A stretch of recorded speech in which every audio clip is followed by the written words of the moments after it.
By definition, marriage is the legally or formally recognized union of two people as partners in a personal relationship.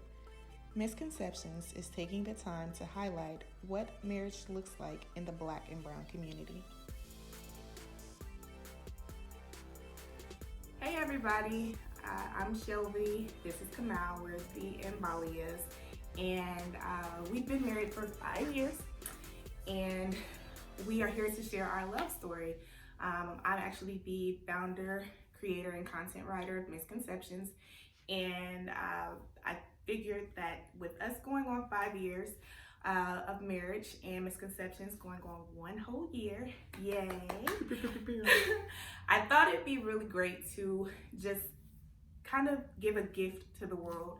I know when it's anniversaries, birthdays, everything else, we look for gifts, but this is our gift. This is our story to the world, just to kind of shine light on what it means to be in love, married, and also be a part of the Black and Brown community, because I know that there's not a lot of highlight on our love stories. And so this series is all about Black and Brown, beautiful married couples and their love stories. So without further ado, we are going to also go through the questions that you've seen other couples go through. And then before we go through that, I'm gonna let Kamau go through who he is and introduce himself. So, babe. Yeah, my name is Kamau, Mr. Mbalia, out of the Mbalias. Like Chellvie said, we're going on 5 years of marriage. So here we are, and here we go. All right. Alrighty. Question number 1. Who were you before you met your spouse? It's a great question. Who was I before I met you? I think I was a young woman. We met at 22 and 25. And so I was in a position of finding myself. And I had a lot of drama, a lot of baggage. And I think it was because of, just a lot of the things that I had gone through. However, I will say that in the midst of all of that, I still had confidence. I was in search of that next chapter and that next level of who Chellvie was and what the next portion of my life looked like. I was very reserved. I didn't like welcoming new people in, and I wasn't trusting. I didn't trust people a lot, just because I felt like I personally loved hard. And so doing that, I was protecting myself from anybody hurting me. And so yeah, I think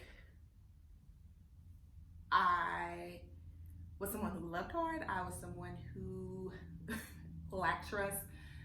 But all in all, I was this, I think what you want to call this like a capsule, right? And so I had all of these emotions, and on the exterior or the outside, I seemed like this strong person, but really on the inside, I was like puzzle pieces, crumbling, just waiting for someone to love me and needing that love.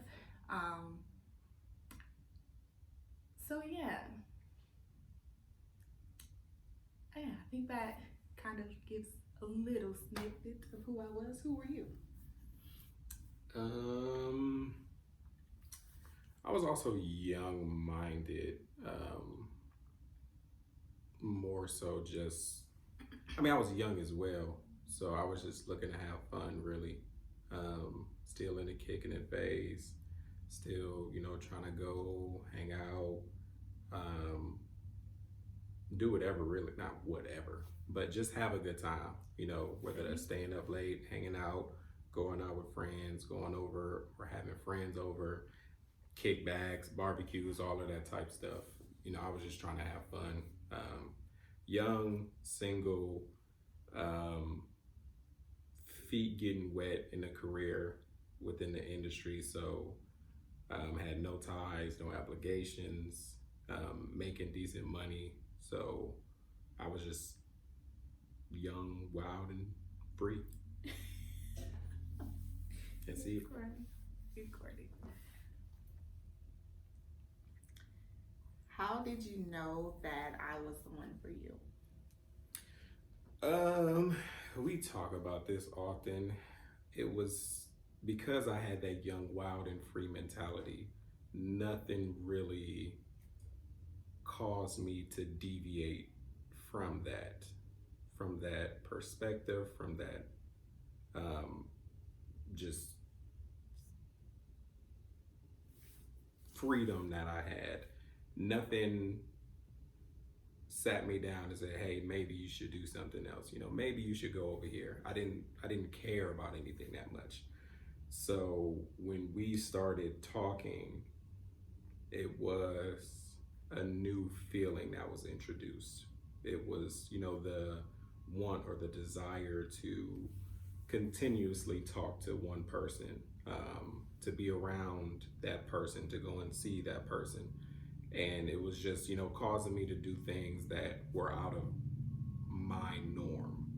And for me, that was, a sign right there.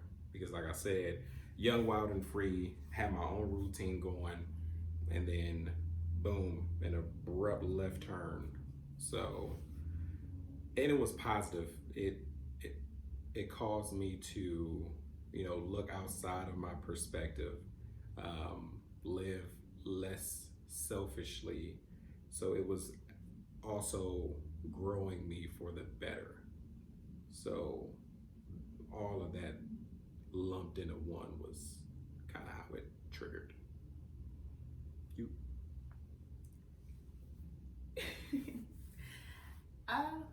I think we kind of, like you said, we talk about this often, just as like a reflection point. So I think for me, it was, well, just background. My past, and you knew that I wasn't in relationships with men, and I had no goings with them, excuse me. And it was very hard for me to trust that any man could possibly love me, just because, as a young girl, I struggled with the thoughts of, if my father can't love me, surely a man can't love me. And like, I think that's what really kept me in that lifestyle that I was in. And then also, of course, wanting to be different and going against what everybody else had to say. Just kind of wanting to be disobedient. How you tell the kid, don't touch the stove because it's hot, but they touch it anyway. That was me. So yeah, like I ended up, I think as we as we started talking and we started to spend time with each other, and I saw the seriousness like that you had for me and for a relationship, I like kind of grew to like realize that you were different, different than what I was used to in my past relationships, but of course different in that way, but also different because of your personality. And I hadn't met someone who I thought, that was a part of our generation that was kind, that had a heart, and that, knew how to express love without feeling like they had to put on a forefront of something. So you were very expressive with how you felt about me. You were very consistent, and it was just like you said, it was that feeling of wanting to do right and wanting to get things right. and then also not living selfishly. Like, being in a relationship, you have to be selfless. And I think as we started in the beginning, you you really put your foot down. First and foremost, you put your foot down in the nicest way possible, which is really crazy to me, still to this day, because it's like, you would say gentle things to me, but it was stern and it was in love and out of love. And I was like, nobody's ever talked to me like that, where it's like, I'm not gonna tolerate this. Like, this is, I love you, XYZ, boom, boom, boom, boom. I'm not tolerating this, and so forth and so forth.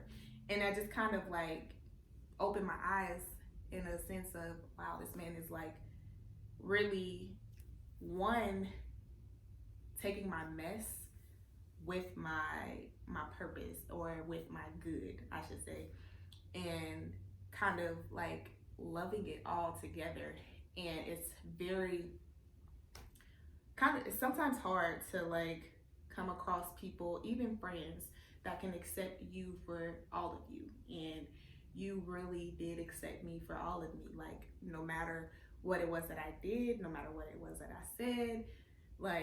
You had your moments where you were frustrated with me, angry with me, fed up. You had all of those moments, but you never threw in the towel and was like, oh yeah, this is it. You might have nah, I'm not throwing in the towel. This is it. And so that consistency and that love, I know that's what drove me to just lock in. And I'm locked in,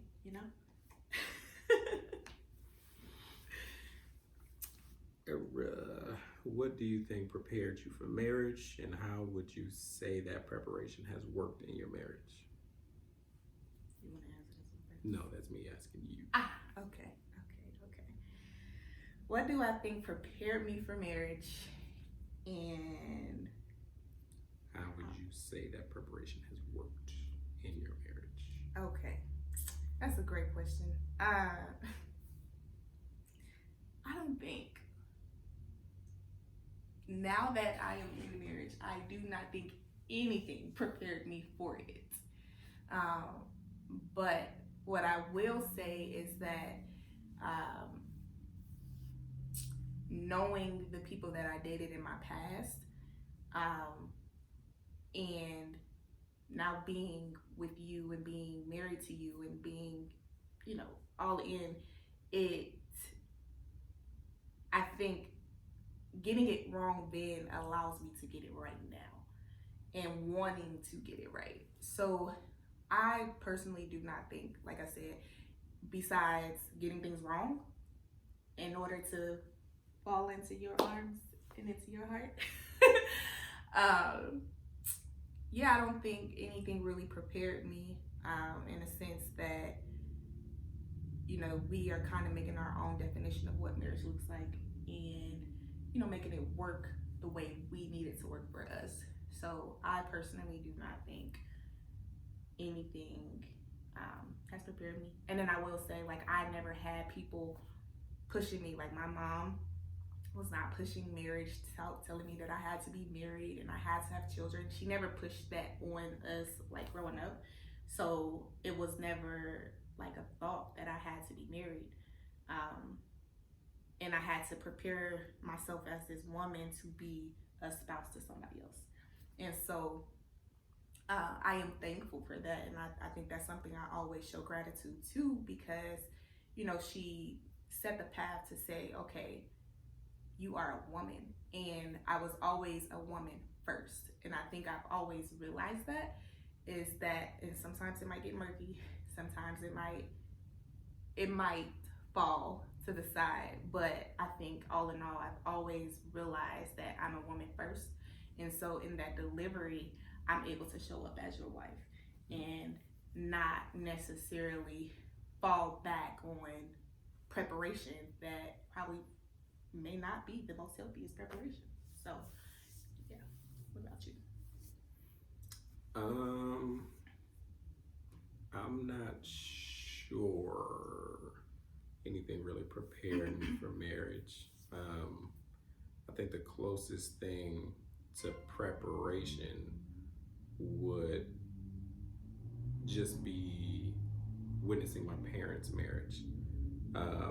Now, that didn't necessarily prepare me for being married. It kind of gave me an inside view on a particular marriage. So I don't think that necessarily prepared me, but it gave me perspective on, you know, how a marriage works, the partnership in it, the fact that things aren't perfect. So I think that kind of gave me a heads up on when we got married, that, you know, it's not always going to be sunshine. Just because you get married, that doesn't squash any issues that you've had previously. And it's not always going to be easy. But even with that, you know, that didn't fully prepare me for walking into ours, because, you know, their marriage isn't ours. My mom and my dad, they're not you and I. So I don't think anything really prepared me. It just kind of gave me a sneak peek or a preview, a trailer to this marriage movie. Because it's a movie, okay? Mm-hmm.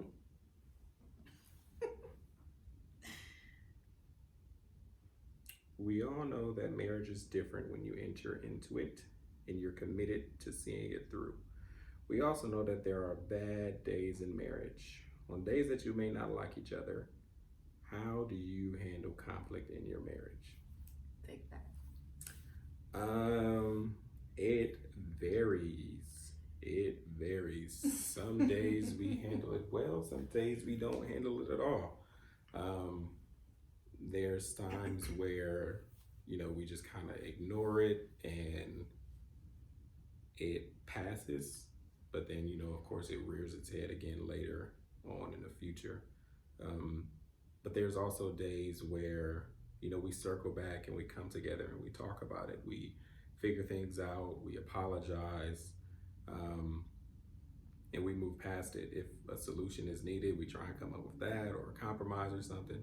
So I do think it varies, and I do think we've gotten a lot better at it. Because even if you want to go back to our dating days and when we were engaged, we did not handle conflict well at all. We did not. There's a lot of tension, a lot of arguments and stuff like that.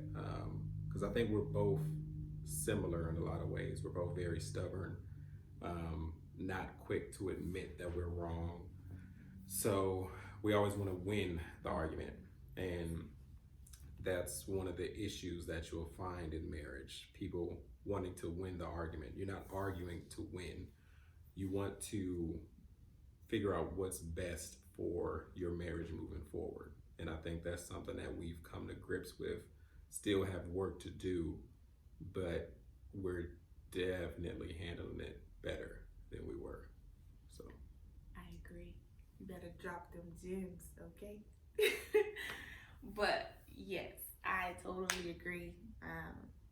We are a lot better, and I don't even know how to put anything else in words besides, you know, like just kind of reflecting on the past. Like, you know, we used to fight, argue, and those were ways, for me, that was a way of expressing my love or my hurt or whatever it was that I was feeling.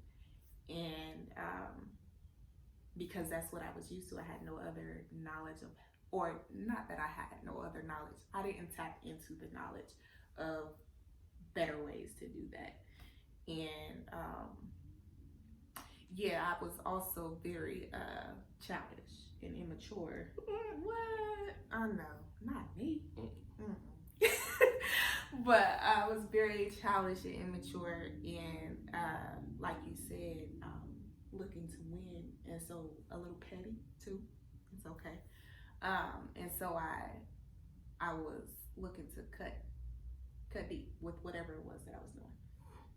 Okay, that's not funny. Anyway, but yeah, and so like I think as again, you know, I grew to know you, and I grew to see that all your cards were on the table and you didn't have anything up your sleeve in order to hurt me, I was like, okay, I can trust, I can be in this. And I think we work together to help each other, to trust one another, in order to see that, creating that safe space where we can talk to each other and, excuse me, where we can talk to one another as well as listen. Like, we listen to each other when it comes to like, issues or things like that. We hear each other out, and we don't do the best all the time, but I think like when we really are intentional and we do take our time to say, you know what, like this is serious for him or this is serious for her.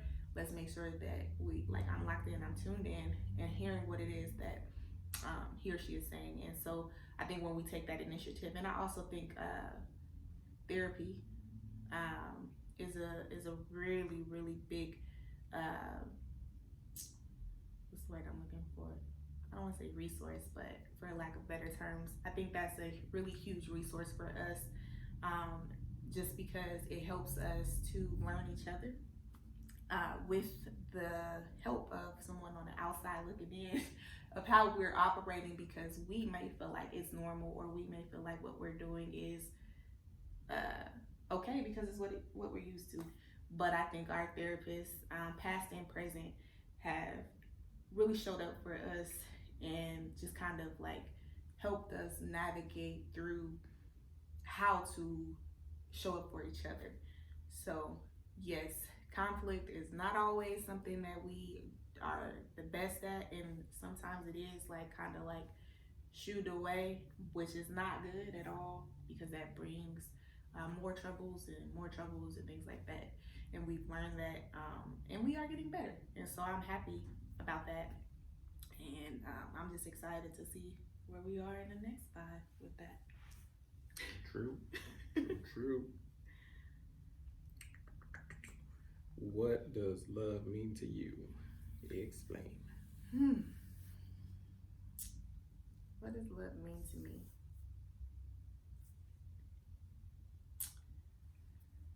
That's a good question. Love to me means first loving yourself. I think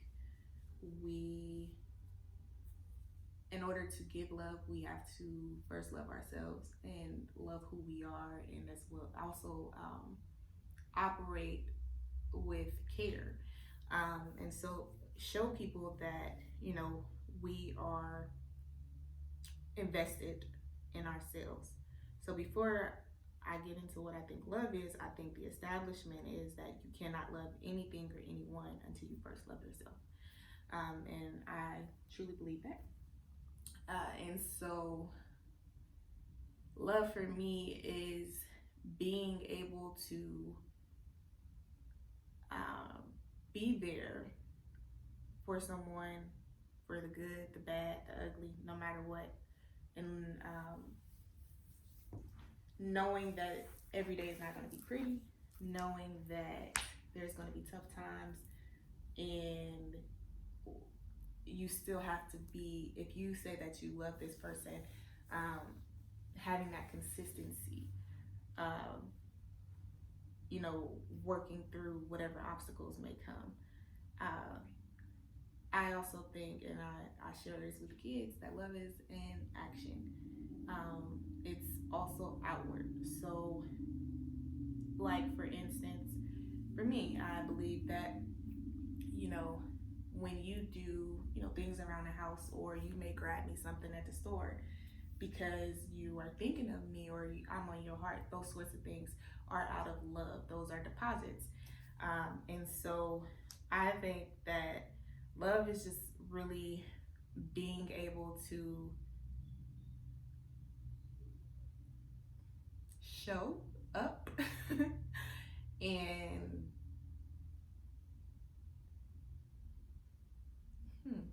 also being able to receive. I will say that, also being able to receive. If you can't, it's not just about giving love, but you also have to be willing to receive love too. Because oftentimes we talk about giving love, but we don't do enough talking about receiving. And so being a person who can give and receive. And I feel like I'm going off on a tangent, but yes, I think that love is action, as well as being able to accept and honor someone, no matter, if it's a good day or a bad day, and not holding who they are over their heads. What about you? Love to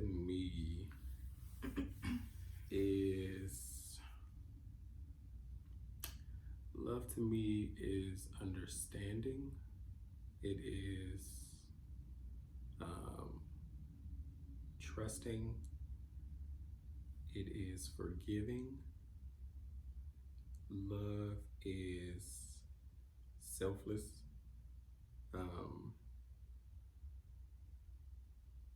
Love is intimate.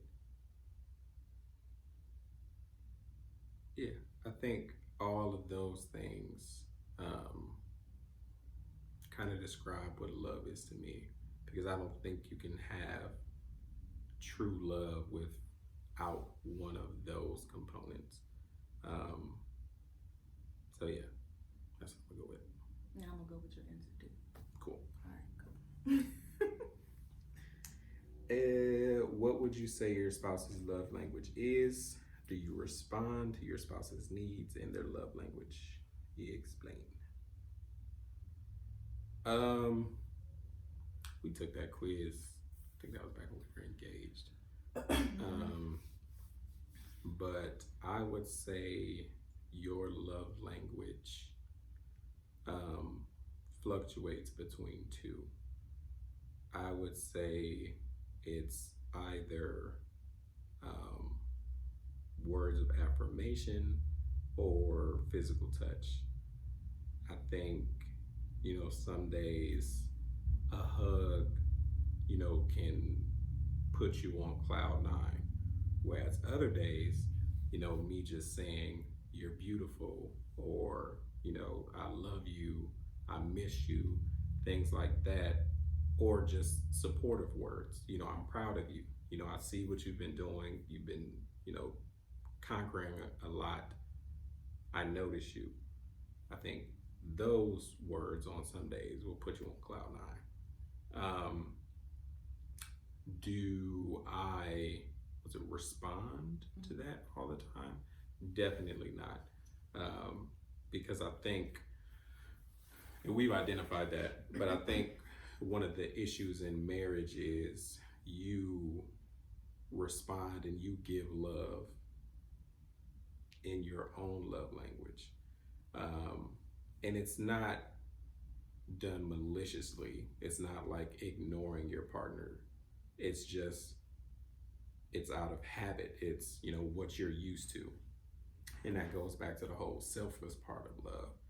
You need to get out of yourself, get out of your perspective, and love them how they need to be loved. So I know oftentimes I'll, clean up or straighten up the house or something like that, and I'm like, oh man, she's gonna come back and love this. Boom, fail. Didn't even say anything about it. Walk right past it. Or, I'll get you something small or like some flowers or something, like, oh man, this is gonna wow her. Boom. Oh, those are cute. Boom, upstairs. But that's, not how you receive love. That's how I think or I feel in that moment, that you'll receive love. So I think identifying that flaw or that fault is the first step, but it's definitely work to get out of that mindset and really love your partner how they want to be loved. And I think that kind of explains what your love language is you are someone who receives acts of service and gifts. I don't think gifts is like a huge one, but the acts of service is really what tickles your fancy. No? Okay, whatever. Anyway, yes it does. And so I don't think that I respond to acts of service the best way. just because I sometimes I feel like I have no idea what I can do. Like, I think we've had this conversation of, well, I know we've had this conversation of, what is it that I can do in order to show you that, I love you, or to respond to that specific love language. And, there are things that I do in order to make sure that I do respond to it, but I don't do it all the time. And I know that that's a place I can get better at. And as you said, I definitely show my love language to you. So the touching, like, words of affirmation, saying something to you that, I would think would be received as, oh, that was so sweet. We're like, okay. Yeah, exactly. And I'm just like, dang, my game is wet. Appreciate it. But for you, it's like, you're solid, right? And it's not that I'm mush, but I do like to hear those things. And so for you, it's like, you gonna vacuum this floor, or you gonna feed the dogs, something like that. And so yeah, I think responding to it's going to take more work and observation, and I think that's what we've committed to do, is like, okay, figuring out more ways, and that way we're creating a balance, but we're also giving some woo factors to our marriage to be, whoa factors to be wowed by one another, and to say, oh, okay, woo, or whoa, he did that. And so, yeah, I think it's room for growth, and it's room for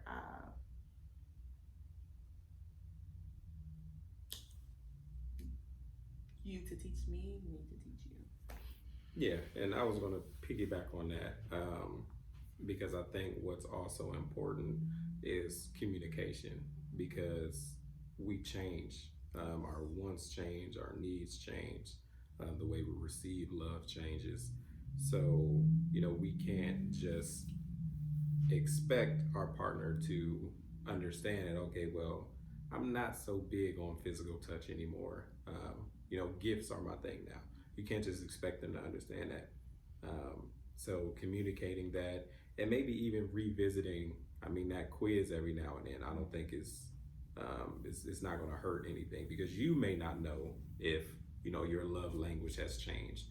So I think it's good to just revisit things every now and then, just as a refresher to your partner and to yourself. So. Yes, I agree. Communicate. How do you all handle accountability? Example, personal goals, marital goals, career goals. Explain. This is me? Yeah.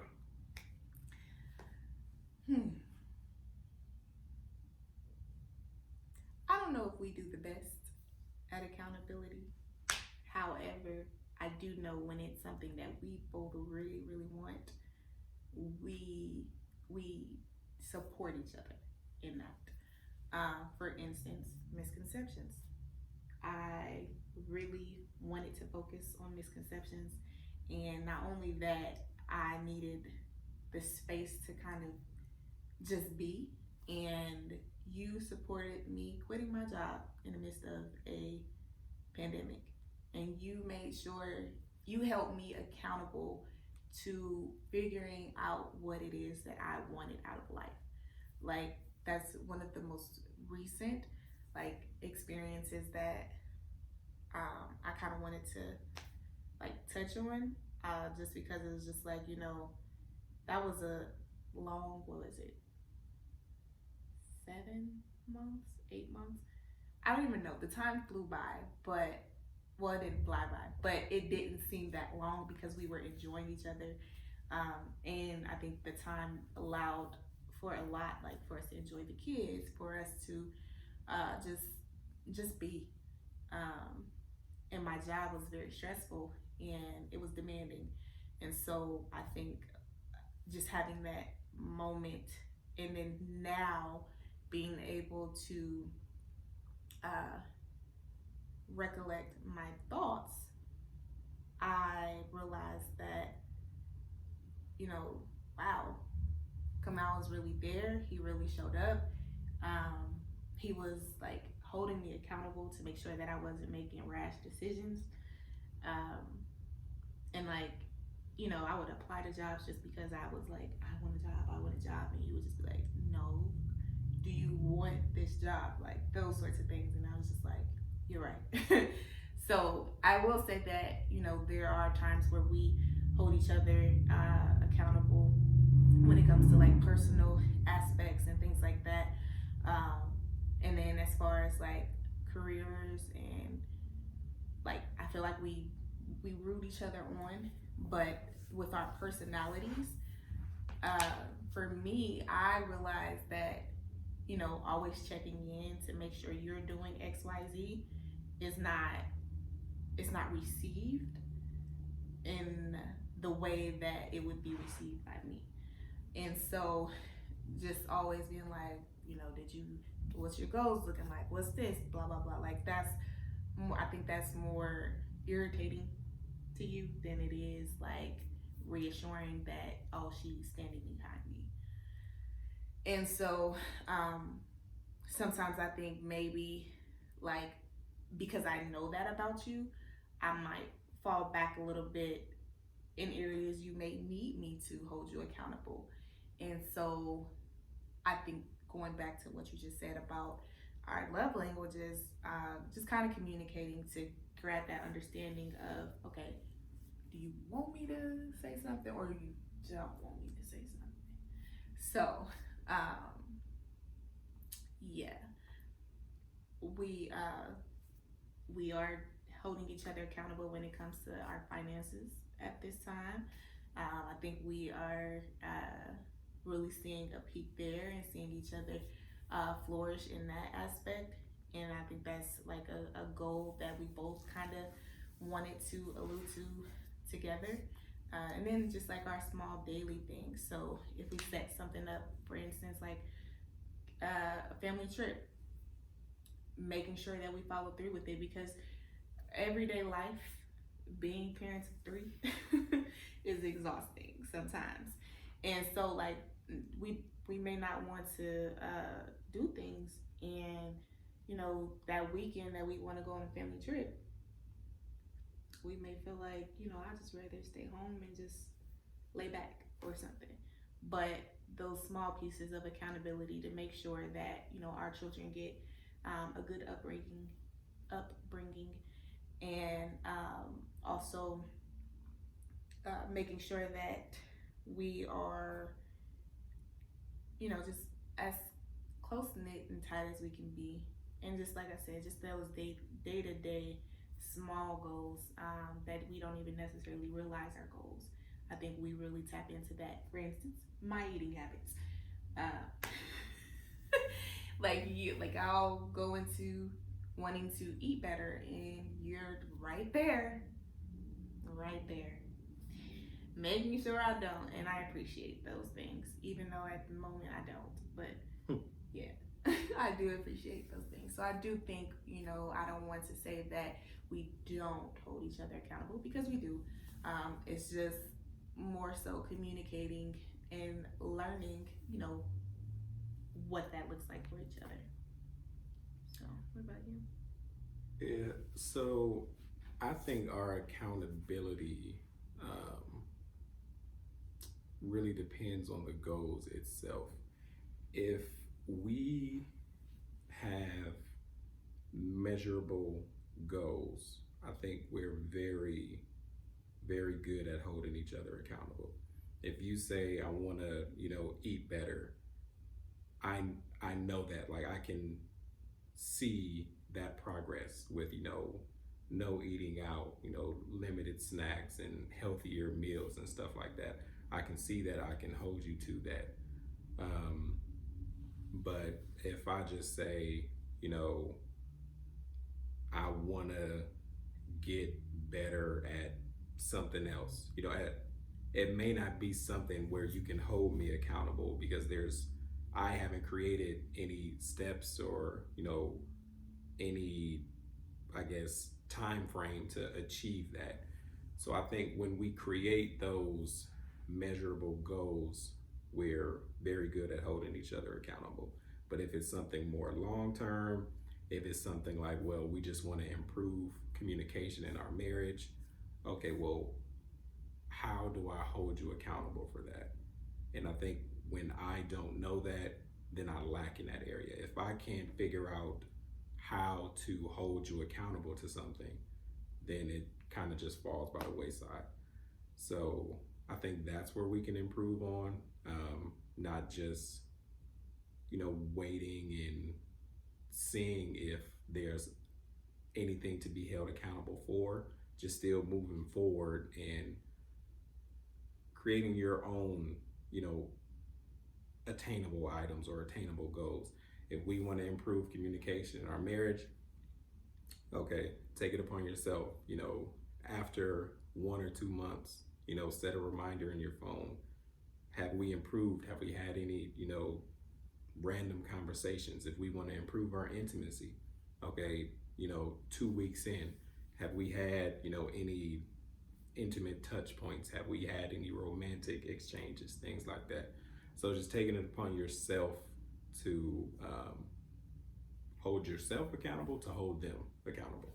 I think that's where our issue lies. But like you said, personal goals, if it's anything that, we see set or we want set, being debt free, eating healthier, losing X amount of pounds, that's something that I can see, you can see, and we can hold each other accountable for it. So yeah, I think it varies.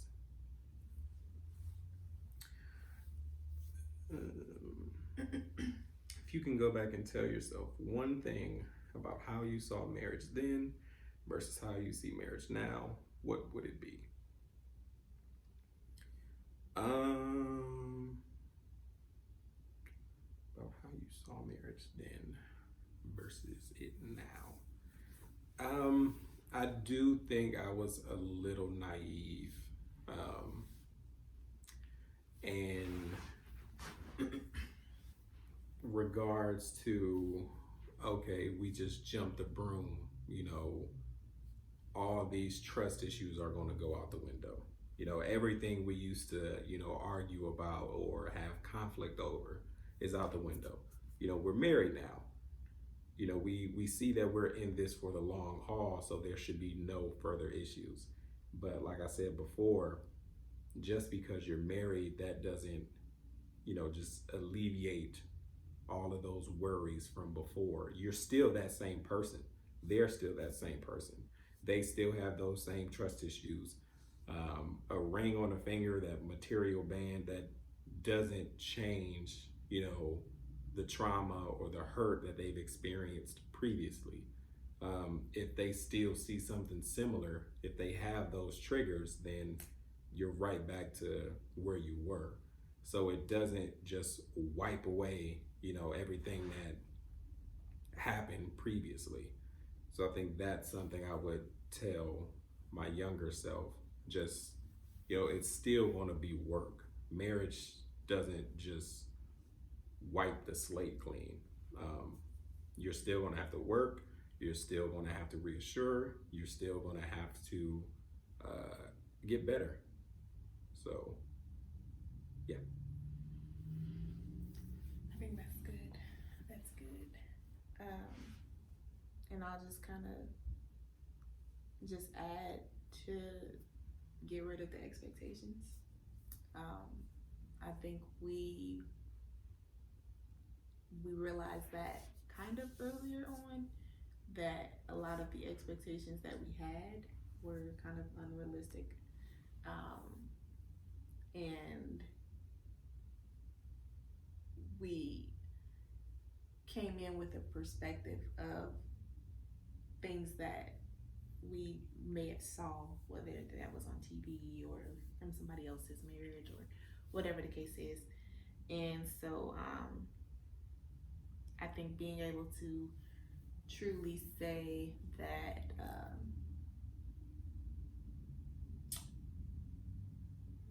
that rip up your list thing is very important.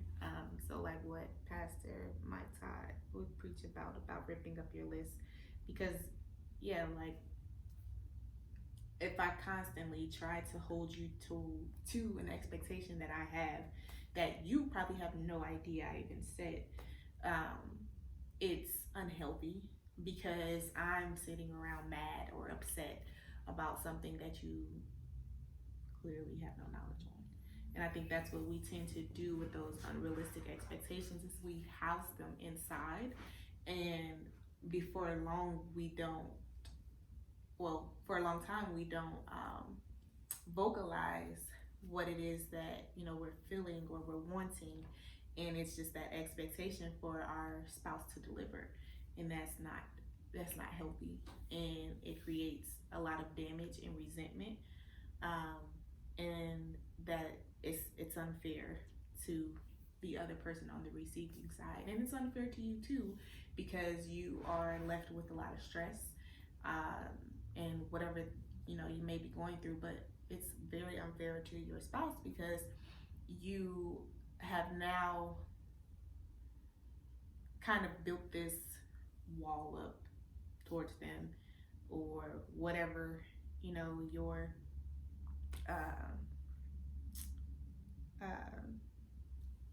defense mechanism may be. You kind of built that up, and in response to the lack of something that, again, they had no idea about. So I would tell the younger Chellvie, hey, you need to chill on them expectations and, you know, live your life and love that man for who he is. Yeah. Young Chellvie, it's your problem. Do you believe the saying, to enter into marriage, you have to be completely whole? Or do you think this is a misconception society tends to have? Explain. That's on you. Yes, I think it's a misconception. I do not agree with with what society says or what people say, or that entire saying of being whole in order to enter into marriage. I do think you have to have some knowledge of who you are. You do have to know that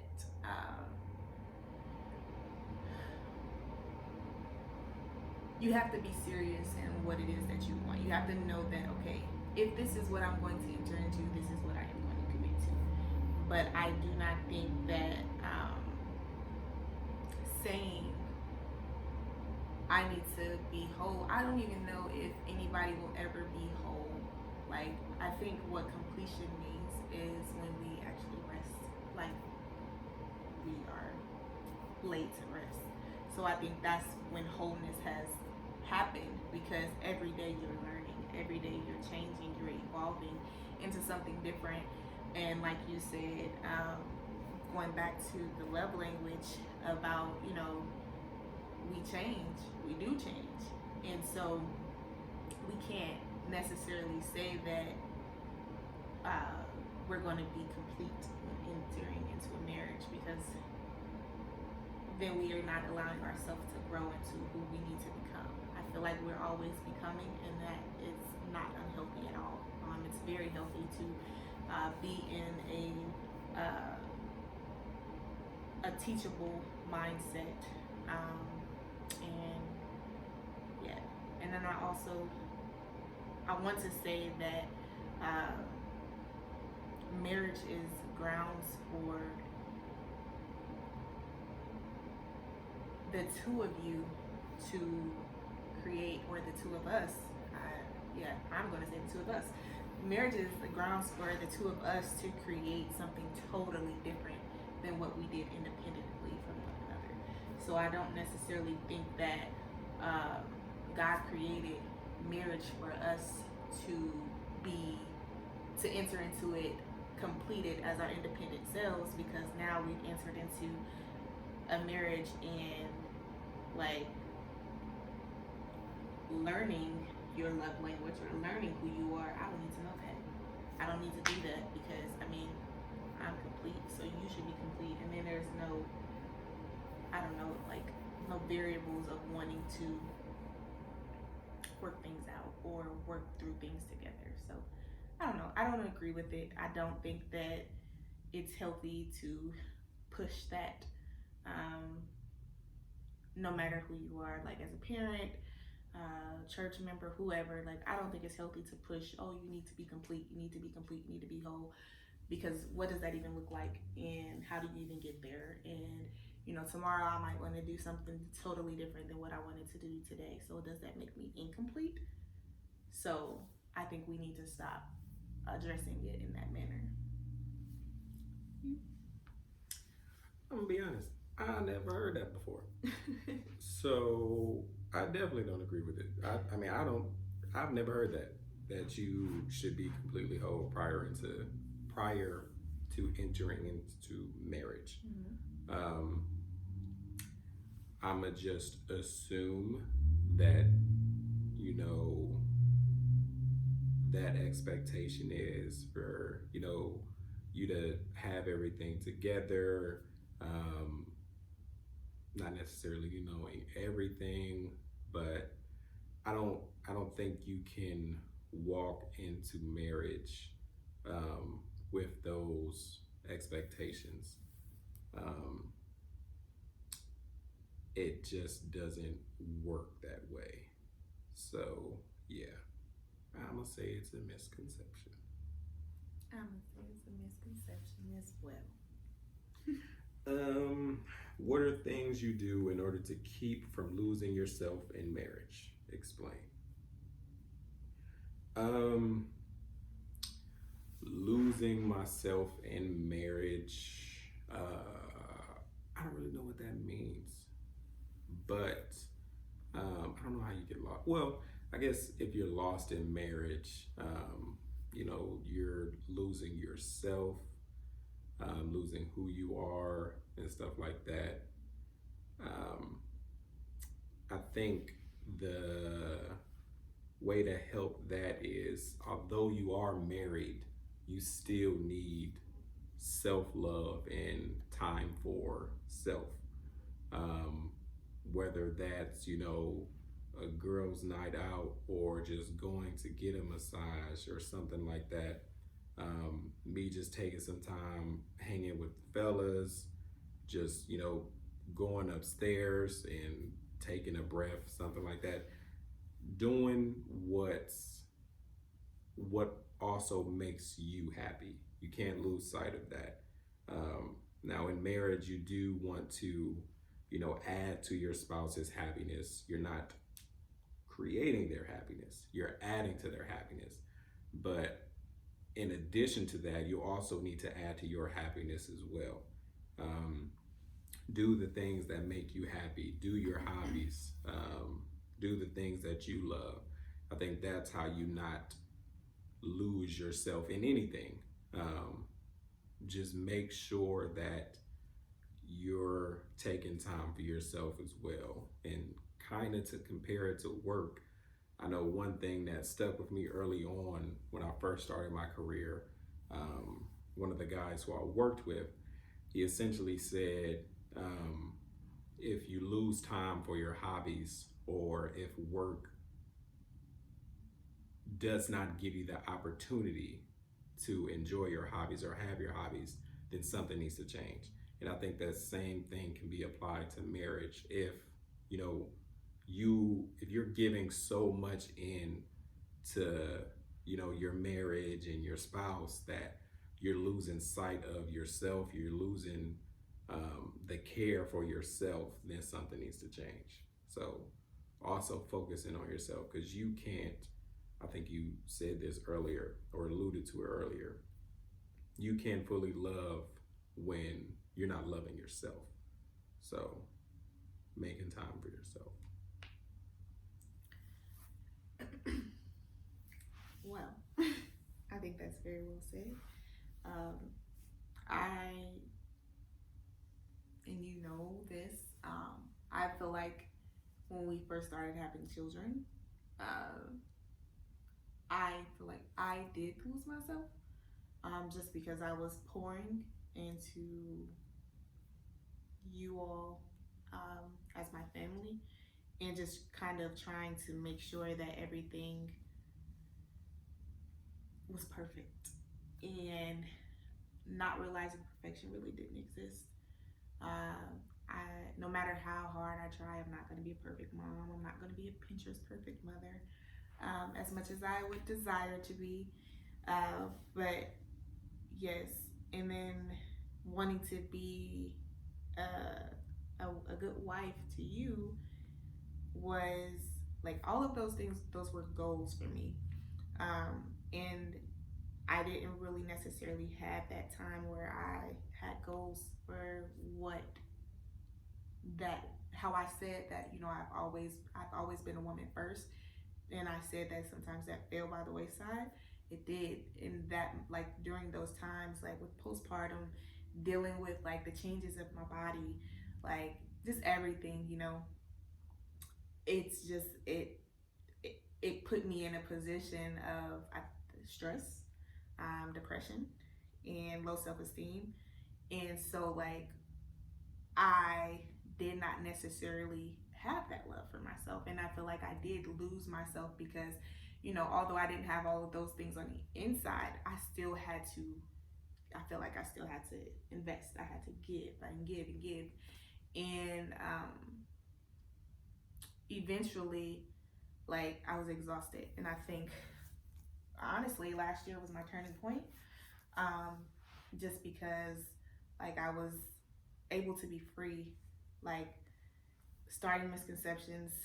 I like, this is no disregard to everybody who's experienced the pandemic differently, but during the pandemic I was able to step into something different, and without that time, being away from work, being away from that everyday life, I don't think I would have been able to experience what I've experienced, like this transformation of being more vocal, being more confident, being able to love myself.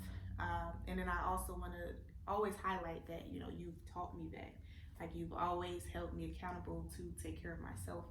Like, you just go get a room, or go upstairs, or, do you want me to do this?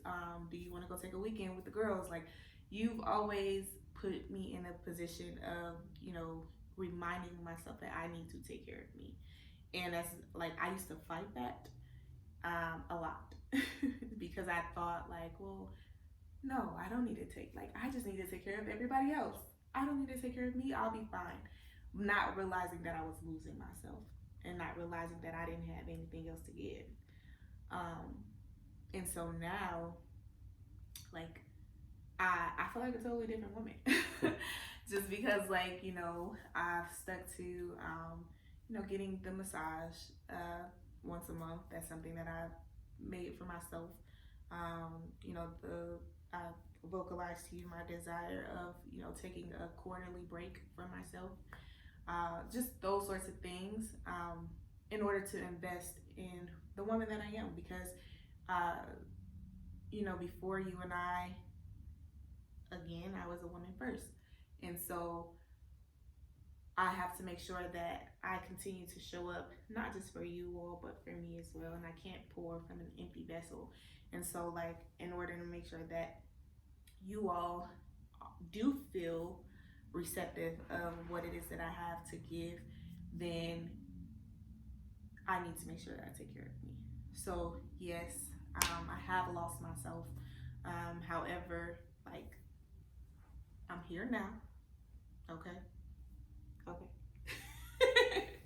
And I'm better, and I'm like, I know that it's the support of a strong husband. Thank you. And that man upstairs, because, like, I've gotten through a lot of dark times.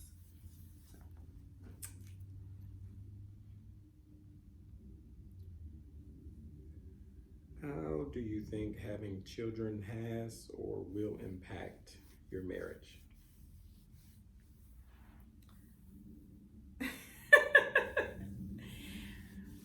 Having children slowed us down. I think it slowed us down. We talked about how, like, a lot of things, how argumentative we were in the beginning, and how, like, wild our arguments, and like just how off on a tangent we could get. And I think the children have really centered us to say, okay, what do I want them to see? What do I want them to receive? And how do I want them to behave? Um, and not only that, I want them to know that mommy and daddy, yes, we're gonna fight, but we love each other. But we don't have to fight like that. And I don't want them to feel like they have to express themselves that way. And so I think teaching them has, or I'm sorry, not teaching them, having them has created that space for us to be a team. Like, it was Chellvie and Kamau for a split second, like literally a split second before our oldest came into the picture. And yeah, like once she came in, it was like I was literally going through pictures the other day, and I'm just like, it was just us for a little bit, and then we had our son, and then we had our youngest, and now it just kind of seems like we're this team, like we are the Imbalias, and we have this goal of making sure that we are well off as a family. I do think they cause a lot of stress. I don't think community gives a lot of reflection on the different stresses, like of having support systems, making sure daycares, all of those things. Like, I had no idea how much daycare costs until we had our children, and it costs a lot of money. But yeah, I just think like they kind of just put us in a position to strategize and be more responsible about life and about ourselves, and then about how we act and react to things. And they've brought more love into our home. Yeah, they've brought more love, and I don't know. I couldn't imagine life without them. True. I'll agree. I definitely think they calmed us down in a lot of different areas. Not only made it better for conflict resolution, but even thinking more selflessly, because now, I went from truly only thinking about myself, as a single man, and even still, like when we were dating and engaged, that was still a process. But living life as a single man, if I want something to eat, I'm just go grab me something to eat. To now, okay, I need to see if Chellvie wants something to eat. Now it's I got a house to feed, so I'm not even going to get nothing to eat because I ain't about to spend that money. So they definitely changed perspectives. I also think it was something you sent me. It was like Michelle Obama and Conan, and they were having like a podcast discussion. And she said, she was describing like her and Barack having kids. And the metaphor, the comparison was something along the lines of when you have kids, it'll truly like expose the flaws that you have in your marriage.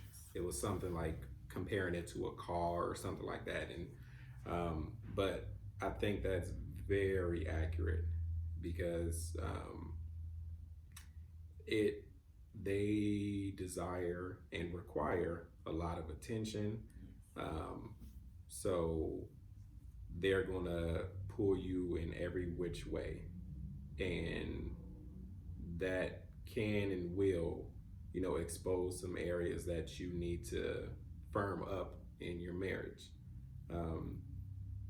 because if you're not comfortable in that, then like I said, they're going to pull you away from that, and that's just going to expose that, create some tension, some issues. So I do think, for better and worse, they've opened our eyes and just brought to light a lot of things, in addition to just, changing our perspectives and all of that. So yep. Little nuggets. What kind of life do you desire for your marriage and your children? What kind of life? The cliche, just a happy life. Right. I mean, because I don't want to go too deeper than that, because with happiness, I mean, it's nothing else that really matters. I could say a successful life, but success doesn't bring happiness. Happiness brings success. So as long as, we're happy, as long as we're happy in our marriage, as long as we're happy with ourselves, and as long as our children are happy, I think that's the only life that I could ask for. I agree. Happy children, happy husband, happy wife, happy life. Just happy. Boom. Nailed it. Lastly, if you had to give someone words of encouragement for their marriage, what would it be, and explain?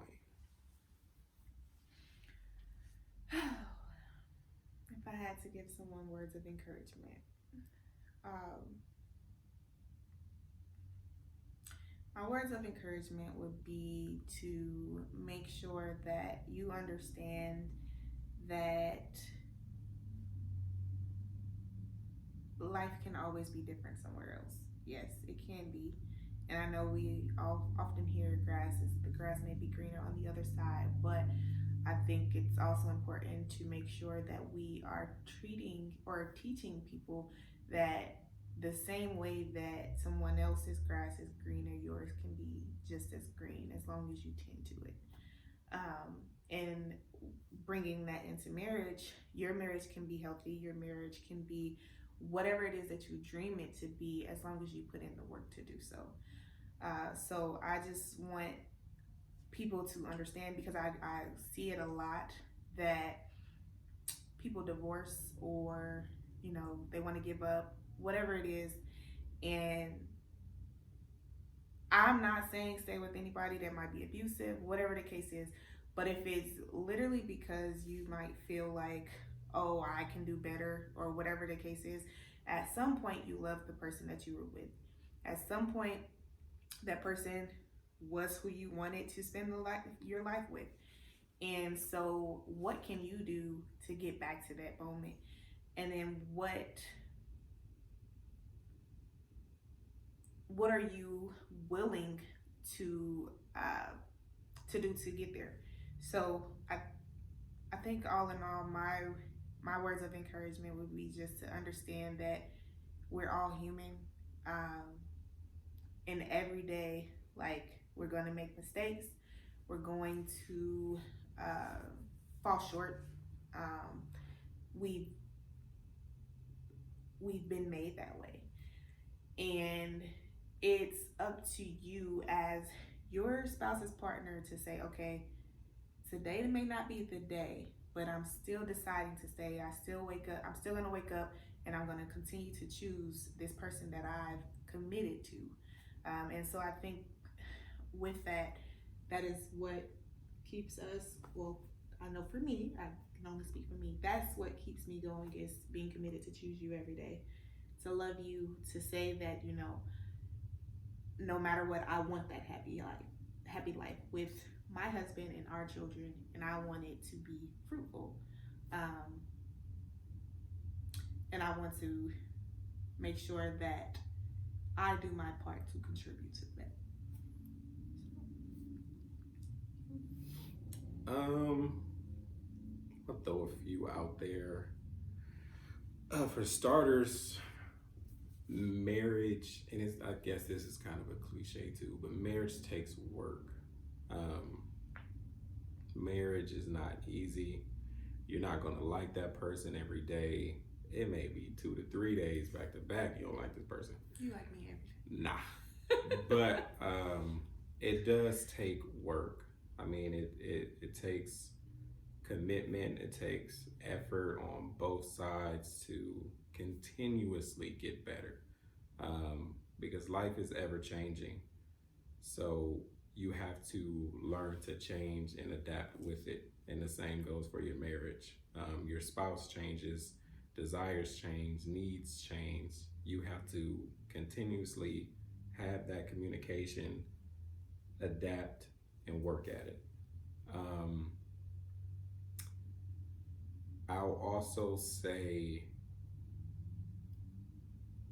therapy helps. And I know therapy tends to get this negative connotation. Are y'all going to therapy? What's wrong? You know, what's going on? What happened? Did she do something? Did you do something?